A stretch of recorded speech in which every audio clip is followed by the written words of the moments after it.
have significant internal cracks, weaknesses that would have contributed to the sudden explosive breakup of the rock.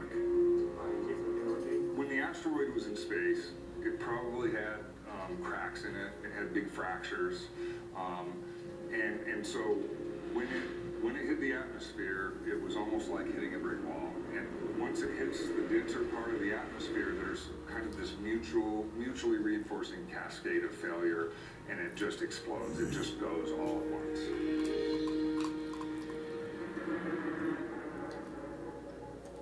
The evidence points to a rocky, weakened asteroid that exploded soon after hitting the Earth's atmosphere.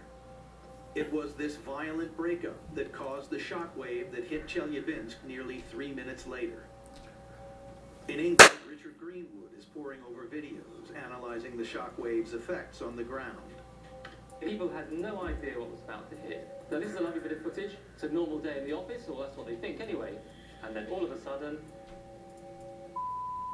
a colleague gets thrown across the room at her. That's the power of an air blast.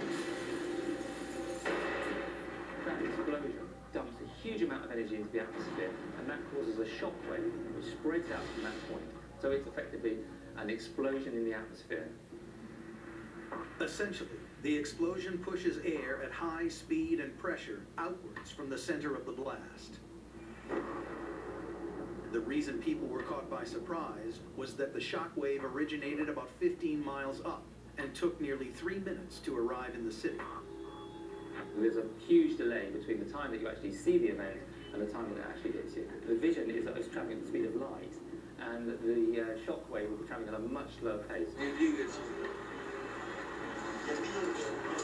There's a fantastic piece of footage because this shows you the aftermath. People are studying the trail here. It's what's left after the fireball's gone through, and they think it's all over. It is now. So what we've got here is basically the detonations, which took about 3 minutes to get here from the airburst. It was the shock wave, the blast of air following the explosion, that shattered windows, causing the hundreds of injuries around the city. But they'll never fully understand the shock wave unless they can reconstruct the exact trajectory of the meteor. One way to roughly estimate the path is to follow the shifting shadows cast by the moving fireball. They had a position at one point where they knew the meteor was overhead. The analogy here is with a sundial. In this case, the source of the light is the meteor. It's casting a shadow, and as the meteor is moving very fast, so the shadow is swinging around. You can actually use the angle and the length of the shadow to define a unique direction towards the fireball at any one particular time.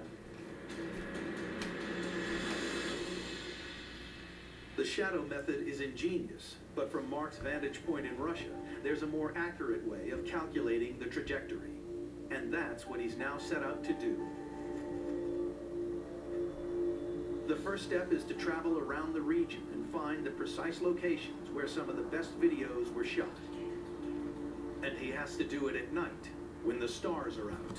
Well, I am doing a stellar calibration. So we got, one of our videos was from a dash cam from a car parked in this parking lot. And the fireball went across the sky here. We're looking south. It went from left to right. And what we really want to do is determine the exact angles to the fireball as seen from this location. The goal is to create a map of the sky and plot the exact trajectory of the meteor. Standing where the eyewitness video was originally taken, Mark records GPS coordinates of the camera position and matches one of the video frames with his still camera, taking care to capture the star field in the background. So if the stars show up on the digital camera, we can get those angles and then calibrate that image that was taken from the dash cam and know exactly the angles to the trajectory of the fireball. By lining up the star field photo and the video frame, Mark will be able to calculate the location of the fireball relative to those stars. With at least 2 photos and their corresponding GPS coordinates, Mark and Peter hope to use simple geometry to locate the fireball in 3-dimensional space, building a model that shows exactly the angle and direction of its approach. We'll have a very precise trajectory as it streaked through the atmosphere. So we can backtrack that to get the pre-impact orbit, so it'll help at the beginning, the middle, and the end. Meanwhile, back in Canada, Peter Brown and his team are trying to figure out exactly how big the meteor was.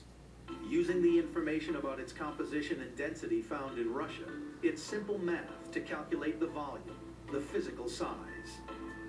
And assuming that it's a sphere, we always assume for simplicity things are spheres, we can estimate